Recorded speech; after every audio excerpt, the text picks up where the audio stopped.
Jadi lupa itu manfaat. Kalau nggak lupa bahaya manusia. Sehingga dengan lupa itu mengingat yang lain. Yang ini lupakan, ingat lagi yang lain terus. Karena manusia itu tidak bisa dalam waktu bersamaan ingat segala sesuatu. Itu yang tidak bisa. Tapi satu hal yang manusia harus bisa, dimanapun, kapanpun ingat kepada Allah. Nah ini, makanya yang haram itu lupa kepada Allah.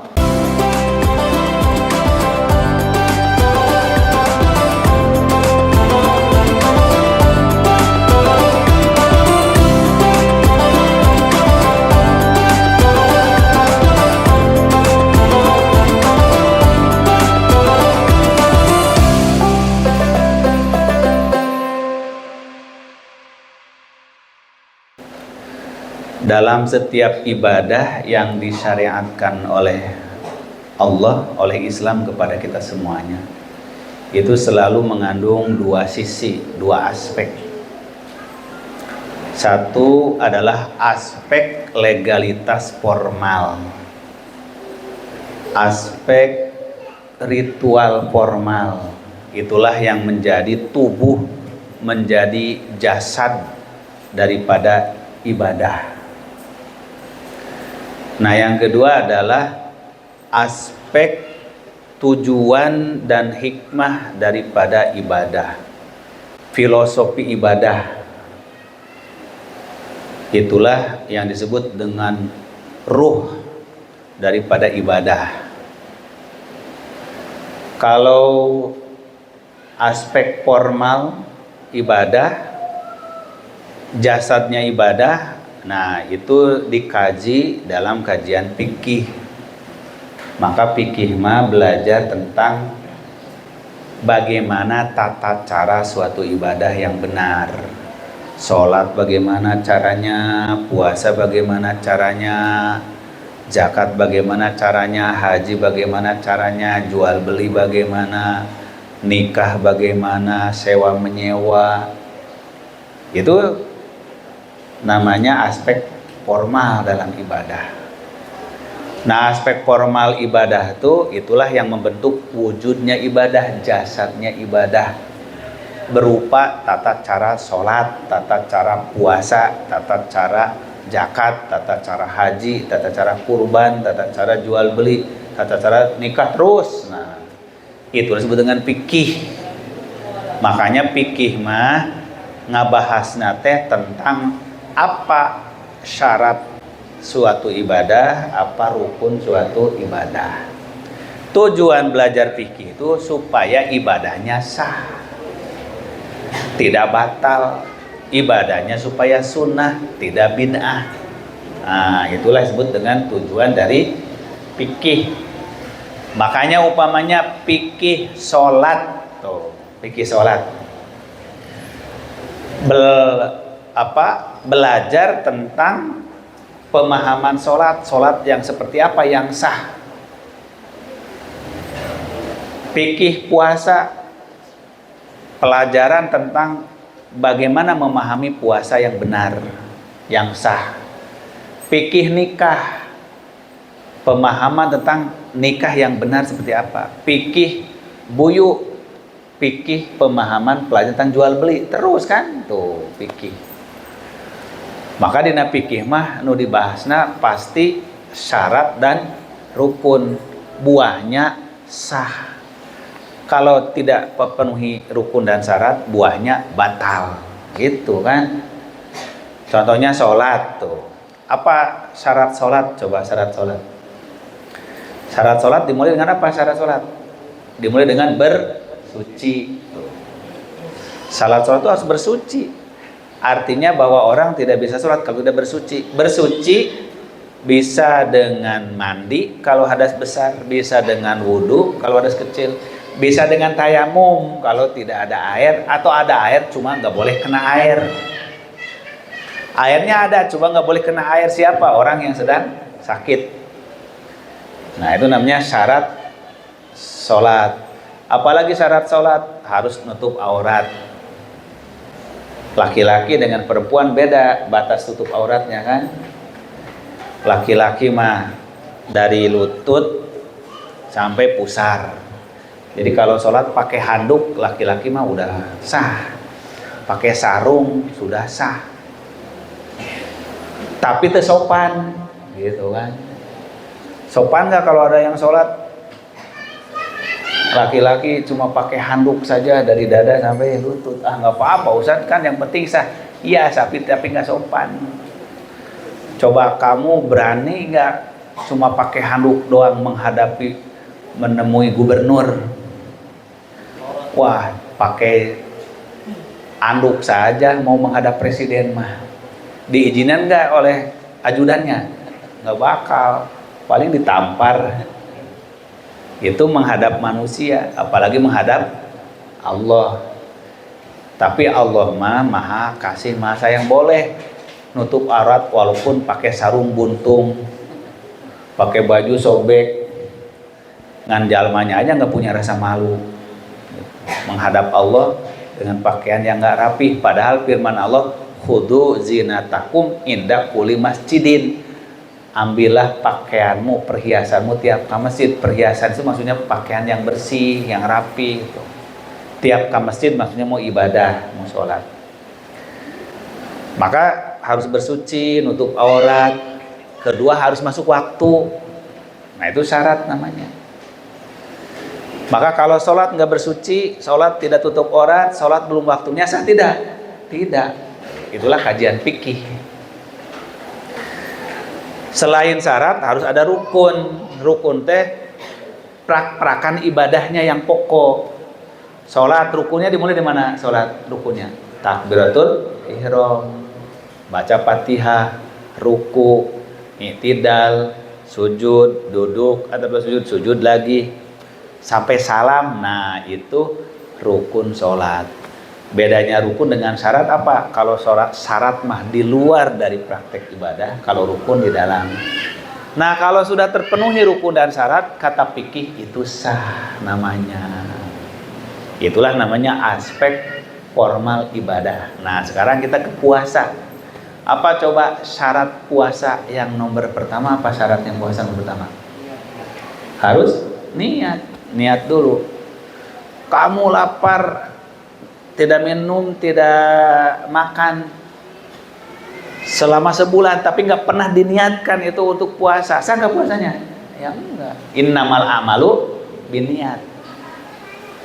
Atau niatnya sudah siang, subuh belum niat, niatnya jam 8. Tadi pagi waktu sahur masih bingung puasa enggak, males deh. Tiba-tiba pas sudah siang, puasa aja.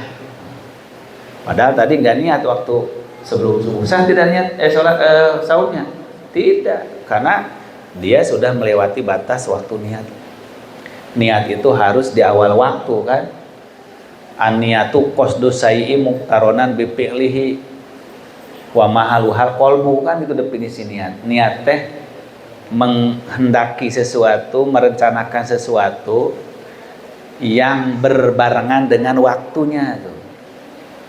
Dan berbarengan dengan memulai pekerjaannya. Wa mahaluhal qalbu, tempatnya di hati. Bagaimana kalau diucapkan? Ya niat mau diucapkan mau tidak sah. Malah kalau berpendapat perlu diucapkan malah jadi tidak sesuai sunnah. Rasul nggak pernah mengucapkan niat. Nah itu syaratnya. Yang kedua, puasa harus sudah waktu, baik waktu harian atau waktu permulaan puasa. Nah, waktu permulaan puasa adalah bulan Ramadan. Ditandai dengan apa? Dengan hilal. Makanya kenapa orang setiap mau Ramadan yang diributkan apa? Mencari siapa? Mencari pahilal. Sadunya semuanya mengintip hilal sedunia.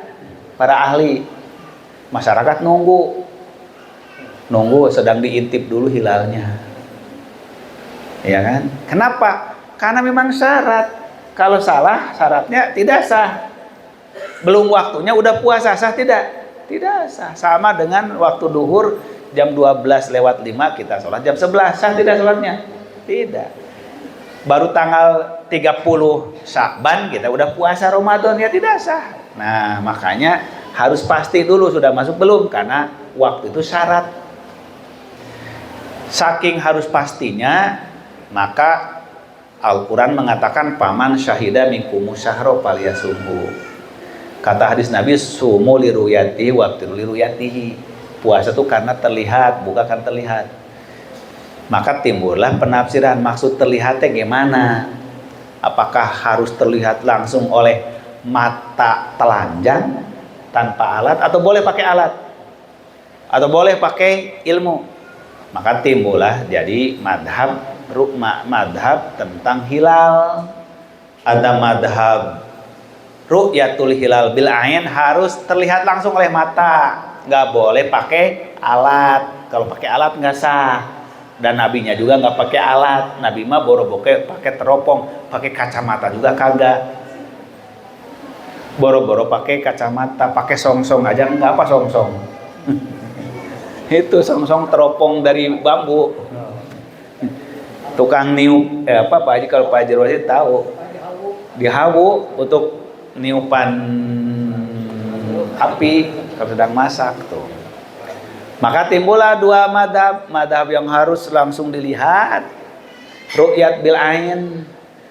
Ada yang berpendapat melihat tuh nggak mesti dengan mata saja, boleh kok dengan ilmu. Kata ilmu sudah ada, walaupun tidak dilihat langsung. Pakai apa? Pakai satelit sekarang bisa. Pakai ilmu hisab, pakai ilmu astronomi, pakai ilmu falak bisa. Saya mah nggak perlu melihat, yang penting posisi hilal sudah di atas 4 derajat, sudah bisa dilihat, udah pasti besok tanggal 1. Yang pertama mengatakan nggak bisa, harus dilihat. Nah, itulah menyebabkan perselisihan pendapat. Yang berpendapat kekeh harus terlihat, ada yang berpendapat boleh tidak dilihat langsung, tapi menurut ilmu sudah terlihat. Makanya timbullah pendapat ketiga, itulah imkanur ru'yah. Menurut ilmu sudah memungkinkan, tapi yuk kita buktikan, tuh terlihat kan? Nah, jadi menurut hisab sudah mungkin, di lapangan terlihat.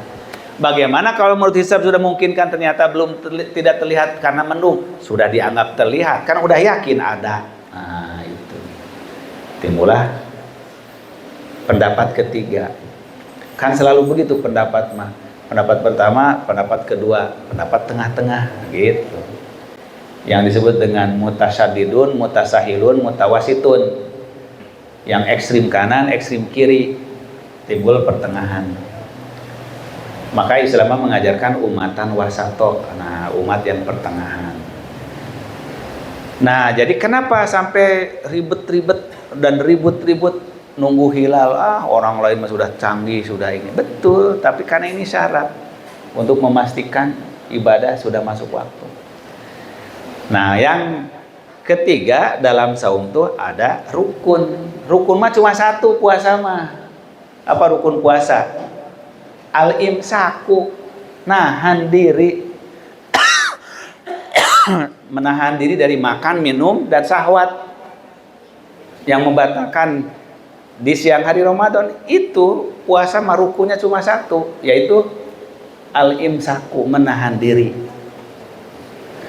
Maka kalau sudah penuhi syaratnya, datang waktunya, sudah meniatkan menahan diri dari terbit fajar sampai terbit matahari, sudah sah puasanya, sudah selesai itu ibadah dari satu aspek, yaitu aspek formalitas ibadah, aspek ritual ibadah.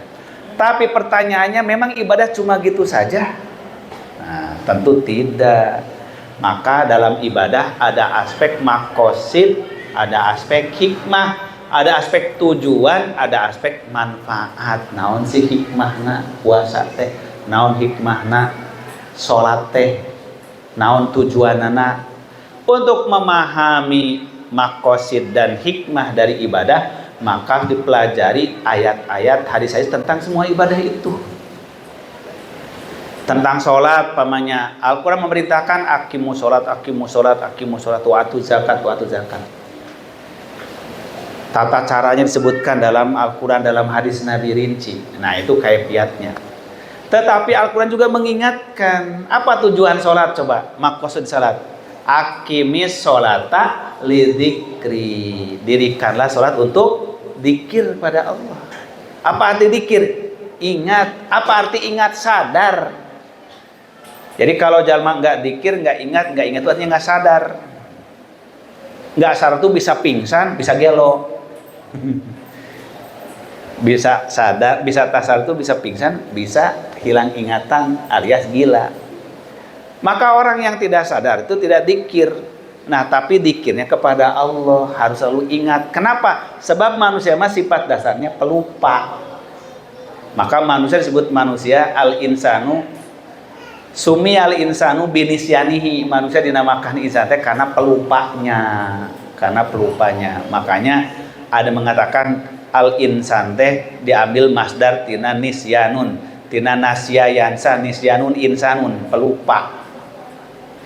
Sebab itu manusia selalu diingatkan. Memang lupa teh dalam syariat ada lupa secara tabiat. Nah, diampuni ku Allah sama pelupa. Maka lupa secara tabiat mah pertama ada jadi kebaikan, kedua diampuni. Itu lupa secara tabiat. Bahaya kalau manusia nggak pernah lupa. Apa lupa yang jadi manfaat? Lupa yang jadi kebaikan. Pelajar nih, adik-adik, kamu para pelajar, mahasiswa belajar. Jam 7 sampai jam 8.30 belajar matematik. Belajar matematik kan. Selesai matematik, belajar di jam 8.30 sampai jam 10 belajar bahasa Inggris. Waktu belajar bahasa Inggris lupa nggak belajar pelajaran matematik? Waktu belajar bahasa Inggris lupakan dulu nggak pelajaran matematik? Lupakan. Mual bener diajar bahasa Inggris ingat ke matematik. Nah, kan dengan lupa belajar matematik pelajaran tadi jadi konsentrasi bahasa Inggris, lupa. Kalau nggak bisa ngelupakan susah orang belajar. Otak manusia tuh bakal bisa kusut kalau nggak lupa. Kamu nggak bisa makan seharian kalau nggak pernah lupa, karena inget terus kalau pulang keluar dari WC. Ya kan? Tiap mau makan inget ke WC, mau bisa makan. Untung pelupa, tuh, ya kan? Jadi lupa itu manfaat. Kalau nggak lupa bahaya manusia. Sehingga dengan lupa itu mengingat yang lain. Yang ini lupakan, ingat lagi yang lain terus. Karena manusia itu tidak bisa dalam waktu bersamaan ingat segala sesuatu. Itu yang tidak bisa. Tapi satu hal yang manusia harus bisa, dimanapun, kapanpun ingat kepada Allah. Nah ini, makanya yang haram itu lupa kepada Allah. Sebab ingat kepada Allah mah bisa dalam keadaan apapun. Belajar matematika sambil ingat pada Allah, bisa nggak? Bisa. Belajar Quran sambil ingat pada Allah, bisa nggak? Bisa. Bahkan harus. Maka yang dikecam oleh Al-Quran mah wala takunu kalladina nasullaha fa'amsahum anfusahum. Jangan kamu menjadi orang yang lupa kepada Allah. Karena lupa kepada Allah mah bahayanya melupakan diri sendiri. Itu lupa diri. Kalau lupa diri artinya orang tidak punya kontrol. Yang salah yang baik itu nggak tahu. Maka orang berbuat kejahatan, keburukan, kemaksiatan, hakikatnya mah lupa pada Allah. Maka dalam ibadah itu intinya dzikir pada Allah, terutama sholat. Aqimis sholata lidzikri. Pertanyaannya kenapa manusia harus dzikir? Pertama, dengan dzikir, dengan sadar itulah manusia mengontrol hidupnya. Kalau nggak sadar nggak bisa manusia hidup secara benar. Hanya binatang yang hidup tanpa kesadaran kan. Makanya tengenal halal haram, tengenal benar salah, itu binatang. Manusia sadar benar salah itu karena sadar, karena dzikir. Yang kedua, dengan dzikir itu menenteramkan jiwa, karena sadar ada yang mengawasi, ada yang membimbing, ada yang menolong. Selalu yakin Allah bersamanya. Makanya ala bidzikrillahi tatmainnul qulub. Jadi apa tujuan daripada ibadah itu? Membangun kesadaran jiwa. Dengan kesadaran jiwa orang jadi hidup benar. Dengan benar orang hidup jadi tentram, damai. Maka timbul pertanyaannya, sudahkah sholat kita melahirkan kedamaian pada jiwa kita?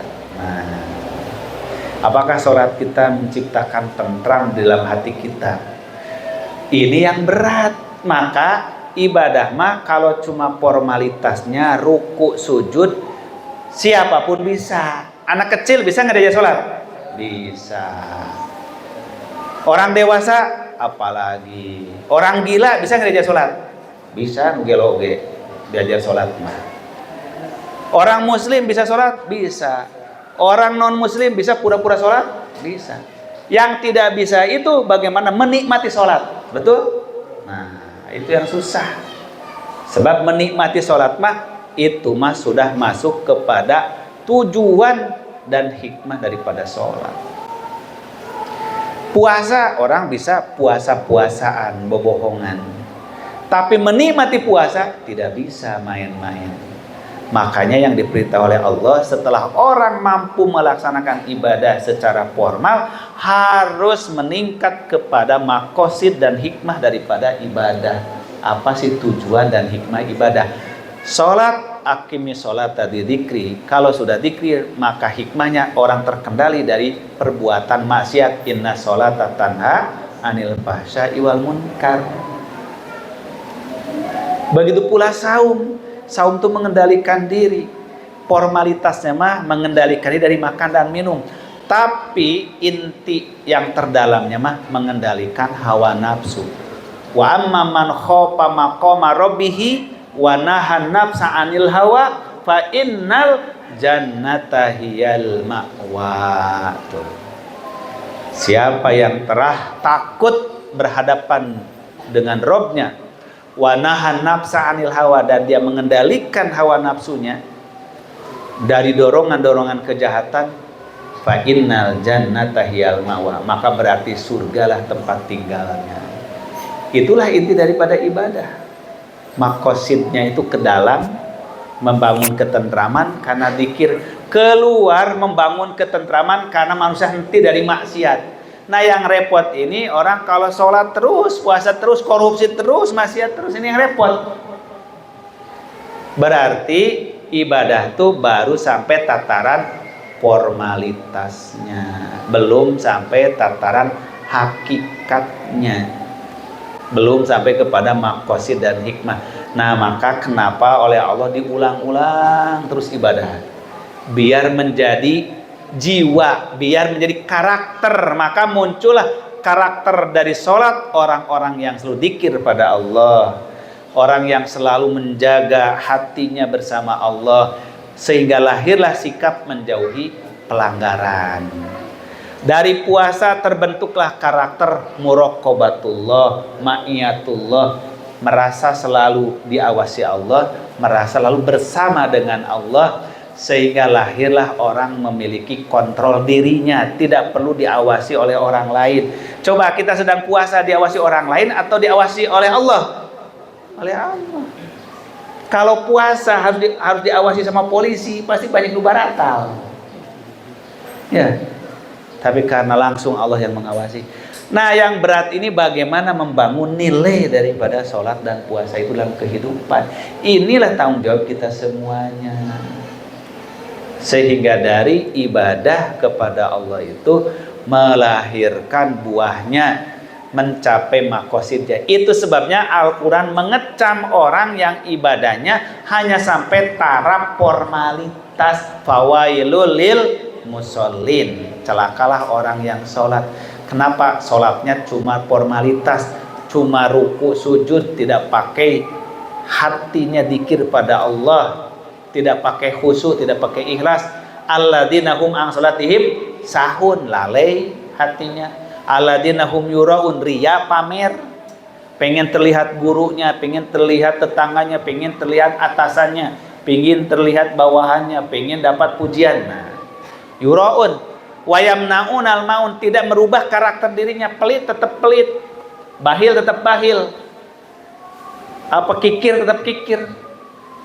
Maka sholat yang tidak merubah sifat tabiat negatifnya, kata Al-Quran, fawailul lil musallin. Begitu pula sholat, begitu pula saum, kata Rasulullah, kam min shaimin laisa min siyamihi ilal ju'i wal atos. Loba nu puasa hanya mendapatkan lapar dan haus. Banyak yang puasanya hanya haus dan dahaga, tidak dapat pahala apa-apa. Kenapa? Malam yada qaula zur wal jahla wal amila bihi falaisa lillahi hajatun fi ayyada'a ta'amahu wa syarabahu. Siapa yang berpuasa tapi tidak meninggalkan kata-kata dusta, saksi yang palsu, perbuatan jahil, maka jangan harap Allah memberi penilaian kepada dia tidak makan, tidak minumnya itu. Nauzubillah. Nah, maka nilai esensi dari puasa itu karena kata Allah yatruku ta'amahu wa syarabahu wa syahwatahu min ajli, yaitu orang mampu meninggalkan makan, minum, mengikuti hawa nafsu semata-mata karena Allah Subhanahu wa taala. Inilah ikhwah sekalian, Bapak Ibu, para pelajar, santriwan santriwati, ya, kita perlu, sekarang sudah pertengahan Ramadan, maka kita harus mengevaluasi, harus introspeksi diri, memuhasabah apakah dengan puasa ini sudah tertanam belum kepada jiwa kita. Nah, rasa diawasi Allah, rasa bersama Allah, rasa selalu diawasi Allah, rasa selalu disayangi Allah, dibantu Allah. Nah, kalau itu sudah tertanam, alhamdulillah, maka itulah yang akan menimbulkan setiap orang merasa bahagia dalam hidupnya. Tidak akan pernah merasa kesepian di saat dia sendiri, tidak akan pernah merasa lupa di saat keramaian, tidak akan putus asa dalam kegagalan, tidak lupa diri saat dia sukses. Maka dia selalu istiqomah. Itulah alladzina amanu wa tatmainu, tumaninah terus kolbunya itu dengan ingat kepada Allah. Saya kira inilah sebagai pengantar berbuka kita pada kesempatan sore hari ini. Jadi saya mengajak kepada kita semua, mari meningkatkan kualitas nilai ibadah saum kita, yaitu dengan menjaga sebenar-benarnya pelaksanaan formalnya, tapi jangan lupa menjaga nilai-nilai terkandung di dalamnya. Saya kira itu saja. Kalau masih banyak waktu, nah kira-kira jam berapa sekarang? Nah, baru jam 17.42. Jadi masih ada waktu kurang lebih lewat 5 sekarang ya? Lewat 11. Lewat 10. Atau lewat 30 aja lah. Ya. Ya, masih ada waktu kurang lebih 15 menit. Nah, jadi kita bisa manfaatkan tanya jawab. Siapa yang ingin bertanya, siapa yang ingin menjawab? Silakan. Nah, sudah diawali sama Pak Haji Dadan, silakan. Ya, kita buka 3 pertanyaan dulu ya. Iya, betul. 1 pertanyaan 5 menit. Pas. Salam warahmatullahi. Iya. Saum ditutup. Oh iya. Iya. Pertama, yang kedua, biar menikmati sholat. Iya. Iya. Nah, ini pertanyaannya berat. Sholat di kutub bagaimana? Pak Haji Dadang pernah ke kutub? Saum di kutub? Pernah ke kutub Ustaz Caca? Kewela mau sekali itu lah dijawab. Kalau belum nanti aja kalau udah ke sana. Jadi bagaimana kalau orang di kutub, sholatnya, puasanya sama, pasti bermasalah waktu kan? Sedangkan kaidah puasa, kaidah sholat itu mengikuti peredaran matahari. Sholat begitu peredaran matahari kan, terbit matahari itu kan, waktu duha, waktu duhur itu kan dari matahari. Gitu. Tapi giliran puasa memulainya itu menggunakan bulan bukan matahari.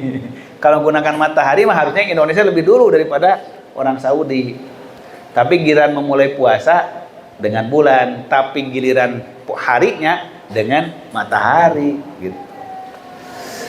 Nah, maka dimanapun orang sholat, ia mengikuti putaran matahari selama matahari itu berputar siang dan malam. Kecuali kalau udah nggak ada siang malam, siang terus. Maka ada beberapa teori para ahli fikih. Satu, selama masih berputar ada siang dan malam, berapapun lamanya siang, berapapun lamanya malam, maka berlaku hukum puasa dan sholatnya. Umpamanya ada bagian dari benua di Eropa, umpamanya kan, yang sudah atau dekat ke kutub, itu seperti di Belanda saja ada waktu kadangkala malamnya itu hanya 4 jam malamnya, siangnya berarti 20 jam, siang 20 jam, malam cuma 4 jam. Jadi begitu adzan maghrib, gitu, adzan maghrib berbuka, istirahat setengah jam, masuk waktu isya. Istirahat sejam setengah udah sahur. Langsung subuh lagi. Jadi subuhnya itu umpamanya jam 2. Di kita mah jam 2 masih nyenyak-nyenyaknya tidur. Ini sudah waktu subuh. Nanti maghribnya itu adalah jam 11. Maghribnya. Jadi malamnya sedikit. Nah, hanya 4 jam. Itu terjadi. Gimana? Puasa aja laksanakan itu. Sesuai dengan waktu itu. Dan ternyata dengan kekuasaan Allah sanggup tuh orang, ternyata sanggup. Saya punya teman kuliah di Belanda selama 6 tahun. Itu aneh katanya. Walaupun lama siang itu tetap aja kita kuat. Itu puasa itu. Masya Allah. Jadi ada kalanya nggak sempat tidur tuh malam tuh, karena kan pengen tadarus gitu, pengen ini. Jadi dari maghrib sampai subuh ditungguan. Ah, ini kekuasaan. Tapi belum pernah sebaliknya terjadi gitu. Siangnya 4 jam, malamnya 20 jam. Enak tuh kalau bulan puasa begitu. Kakarek oge sahur gitu ya, subuh udah maghrib lagi. Nggak ada yang begitu. Yang ada tuh pas puasanya. Mungkin garis edarnya nggak pas begitu. Nah, maka berlaku hukum sholatnya begitu, hukum sahurnya begitu. Tapi kalau tidak normal, memang tidak ada siang malam, seminggu siang terus gitu. Nggak buka-buka. Seminggu malam terus, itu mah nggak normal. Karena udah melewati 24 jam kan. Nah, itu mah diukur ke negeri terdekat kepada dia, gitu teorinya. Diukur mana yang terdekat ke dia. Gitu tuh. Untuk puasa dan sholatnya. Dan itu memang dipraktekkan oleh kaum muslimin sekarang. Nggak ada yang mengeluh, ternyata kuat aja itu. Gitu. Maka di dunia ini ada yang paling cepat puasanya hanya umpamanya 10 jam siangnya ada. Kalau kita berapa jam coba siangnya kita? 13,5 kita mah. Lewat sedikit lah, tina 12 gitu ya. Masya Allah, normal kita mah. Maka paling nikmat Allah ciptakan bangsa Indonesia. Kalau Saudi terkadang bisa sampai 14 jam, 15 jam tuh siangnya. Gitu. Nah, kemudian yang kedua, menanamkan apa tadi? Cara menikmati sholat. Nah, ini juga susah ini. Ini yang susah. Makanya yang gampang mah jadi mufti. Mufti mah tinggal ngajawab, Pak Ustadz, sholat saya sah apa batal? Emang kenapa?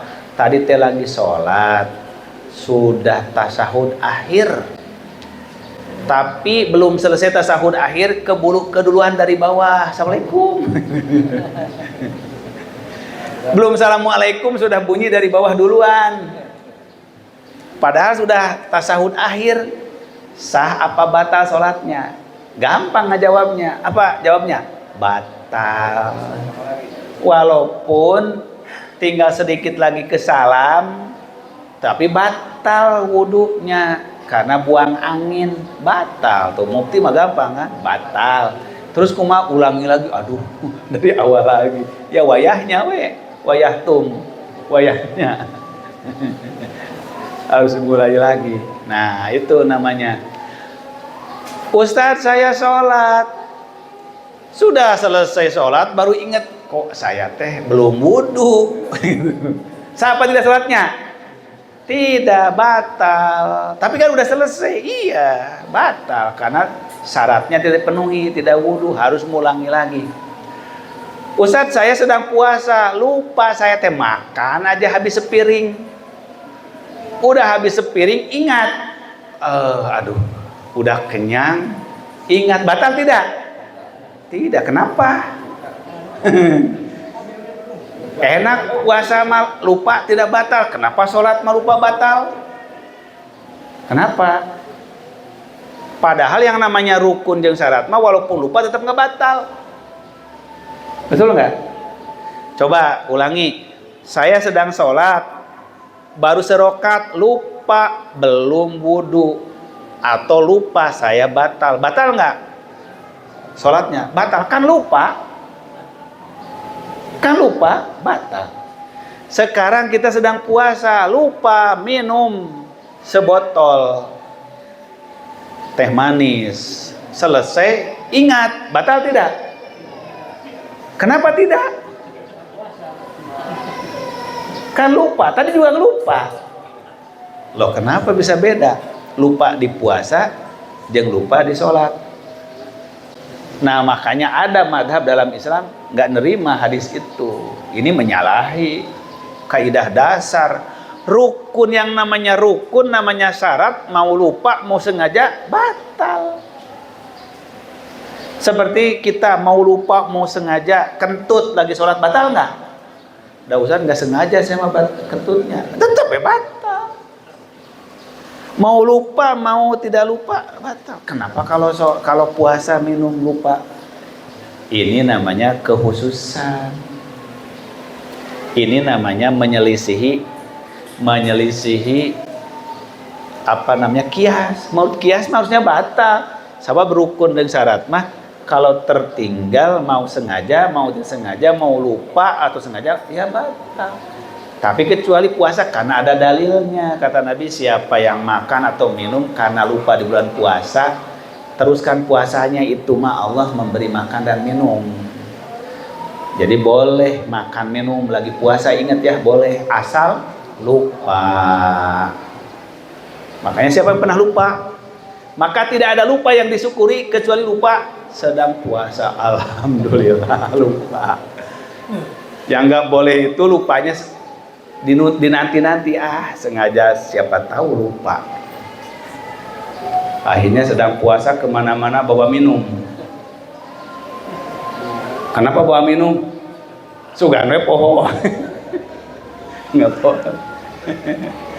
Kenapa bawa air minum? Nak menunggu lupa.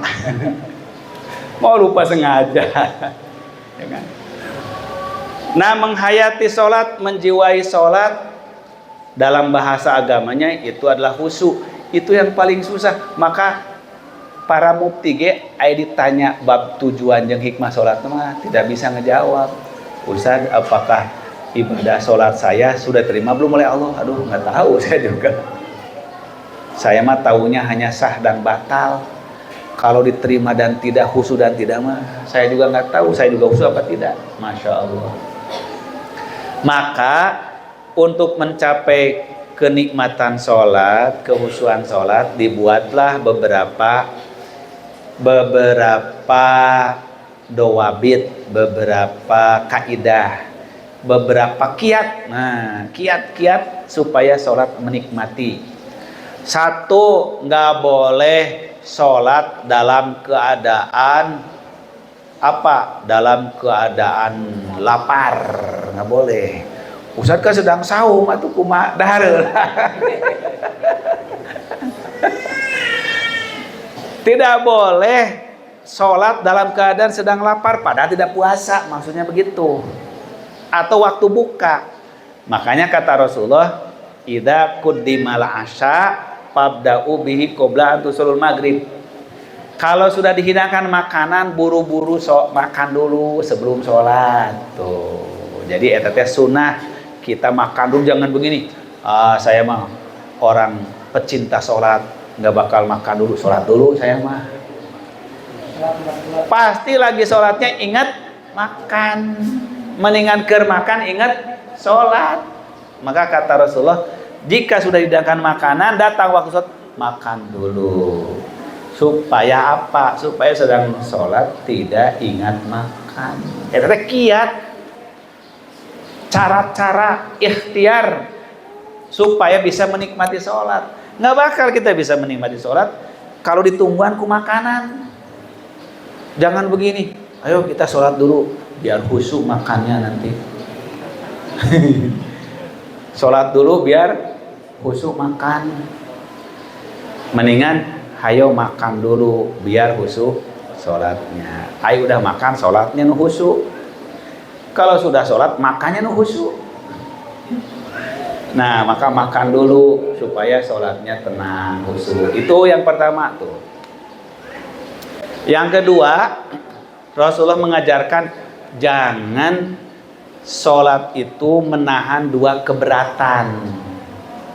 Tidak tumaninah sholat itu. Sedang sholat tapi kebelet.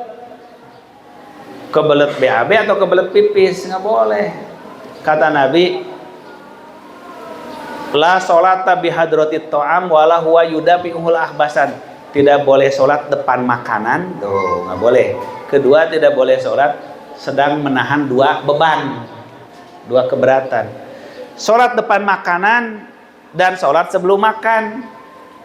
Kita sedang hajatan, masuk ke ruangan, ada bakakak ayam, ada kambing guling, ada sop gulai, ada tengkleng, ada gulai, ada sate. Ke sholat teh ngabsen makanan, ini sate. Nggak bakal bisa khusyuk. Nah, maka hindari sholat di tempat makanan. Ada wangi makanan, hindari. Boleh. Harus jauhkan. Yang ketiga, kiat sholat itu cari tempat yang nyaman, tumanina, tidak boleh banyak gambar-gambar. Makanya Rasulullah pernah sholat di kamar beliau, sholat sunat. Aisyah menutup dinding temboknya karena bolong-bolong itu dengan tirai. Tirai itu bergambar. Maka setelah sholat Rasul mengatakan, ya Aisyah amiti anni kiromaki hadihi fa innaha la tazalu tasawiruhu yu'riduni fi sholati. Wahai Aisyah, ini tirai ini pindahkan, jangan di sini. Ini enggak henti-hentinya ganggu aku sedang sholat tuh.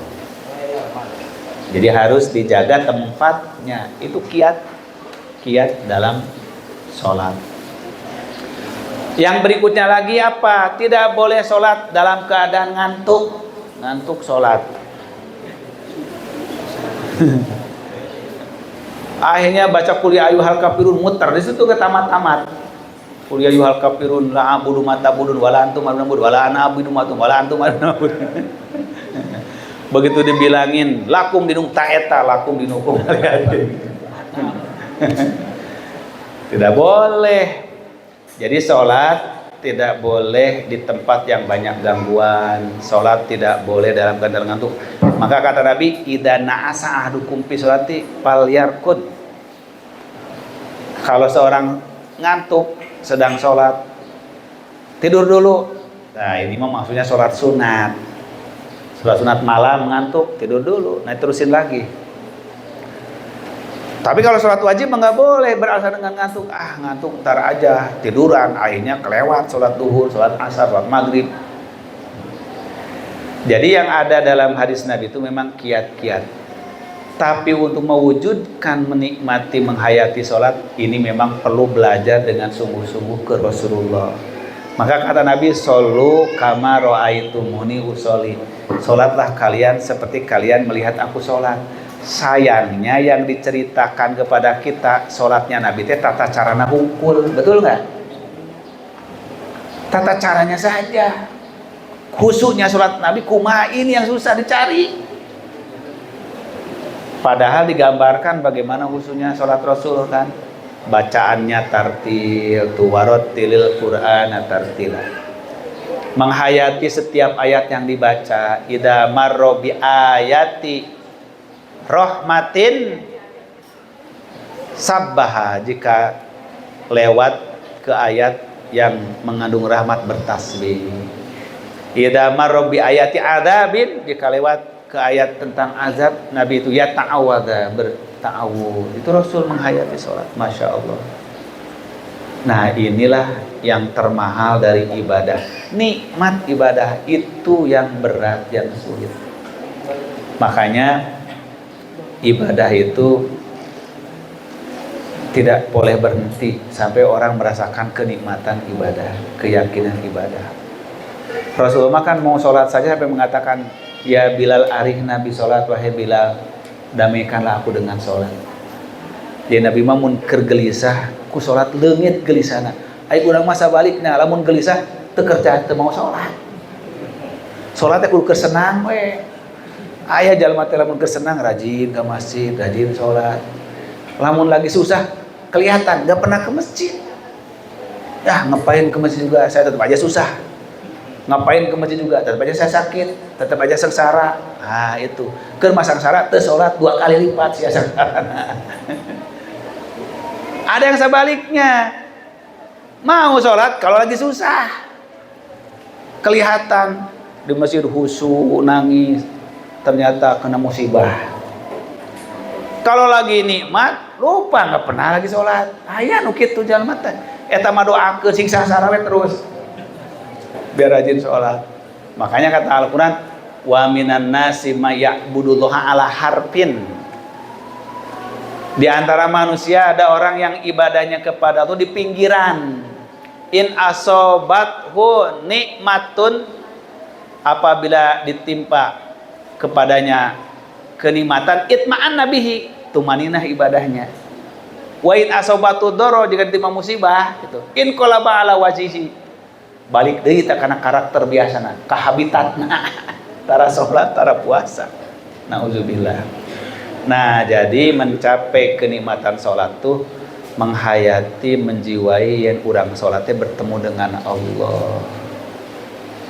Makanya wa innaha lakabiratun illa 'alal khashiin alladzina yadunnuna annahum mulaqu rabbihim.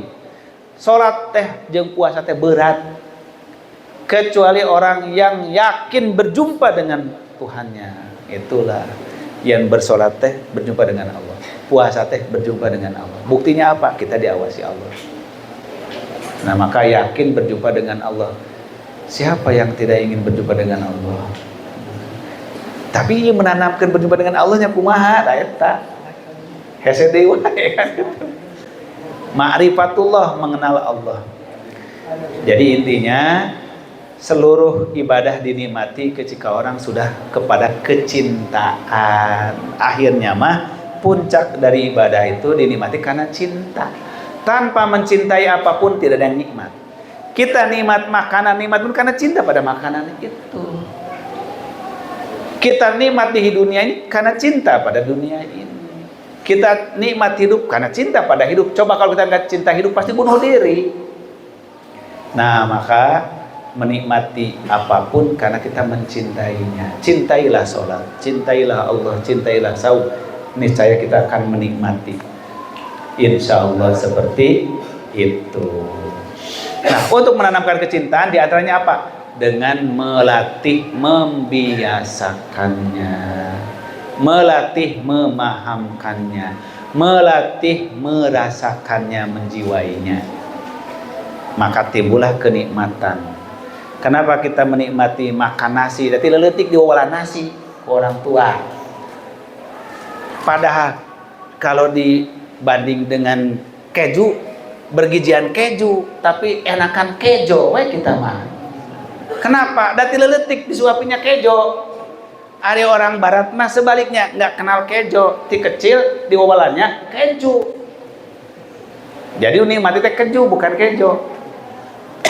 Nah kita juga begitu. Kalau dari kecil terus dididik sholat, dididik saum, dinikmati, akhirnya jadi cinta. Jadilah menikmati sholat, insya Allah. Wallahu a'lam bishawab. Masih ada waktu? Wah ternyata baru satu saja udah dekat maghrib langsung. Saya kira cukup sampai di sini ya. Semoga saum kita saum yang diterima oleh Allah Subhanahu wa taala. Kita akhiri dengan doa Rabbana atina fid dunya hasanah wa fil akhirati hasanah wa qina adzabannar. Wa'afu minkum. Wassalamualaikum warahmatullahi wabarakatuh. Waalaikumsalam warahmatullahi wabarakatuh. Jazakumullah khairan kepada Kiai Haji Dr. JJ Zainuddin atas tausiahnya ya. Iya, nggak terasa buat kita semua. Jangan sampai kita lupa kepada Allah. Kita harus selalu ingat kepada Allah supaya ibadah